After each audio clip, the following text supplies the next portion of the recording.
శ్రీకాకుళం జిల్లాలో ఐపీఎల్ మ్యాచ్లకు సంబంధించి జరుగుతున్న బెట్టింగ్లపై పోలీసులు దాడులు నిర్వహించారు. ఎచ్చెర్ల మండలం పొన్నాడులోని హనుమాన్ జంక్షన్ వద్ద నలుగురిని అరెస్ట్ చేసి వారి వద్ద నుంచి 6 మొబైల్ ఫోన్లు, 2 బెట్టింగ్ నోట్ పుస్తకాలను స్వాధీనం చేసుకున్నారు. శ్రీకాకుళం మండలం ఒప్పంగి గ్రామంలో బెట్టింగ్ నిర్వహిస్తున్న నలుగురిని అరెస్ట్ చేశారు. వీరి వద్ద నుంచి 5 మొబైల్ ఫోన్లు, బెట్టింగ్ నోట్ పుస్తకం, 8,500 రూపాయల నగదును స్వాధీనం చేసుకున్నారు.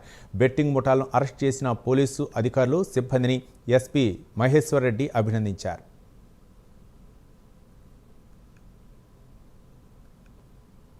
ఇది మార్కెట్లో ఇంకా ఎక్కువ ఖరీదు ఉంటుంది, బట్ మీకు 25 lakhs ఇస్తామని చెప్పేసి ఒక గ్యాంగ్ మొత్తం ఆపరేట్ చేసి ఒక 5 lakhs వీళ్ళందరూ ఇందులో ఏంటంటే ఈ పూని భద్రయ్య అనే ఒక మీడియేటర్ ఉన్నాడు. అలాగే రవిశంకర్ అని ఈయనకి అడ్వాన్స్ తీసుకున్నాడు ఈ రంగరాజు దగ్గర. మొత్తం ఇందులో 10 మందిని మొత్తం అందరినీ కలిపి ఎవరైతే ఈ గ్యాంగ్లో సభ్యులు ఉన్న అందరినీ కూడా మనం అరెస్ట్ చేయడం జరిగింది. అలాగే 3 కార్లు, 5 lakhs క్యాష్ సీజ్ చేయడం జరిగింది. దీంట్లో ఈ అక్షయ పాత్ర యాక్చువల్గా మనం వెరిఫై చేసాం ఎక్కడి నుంచి వచ్చిందని.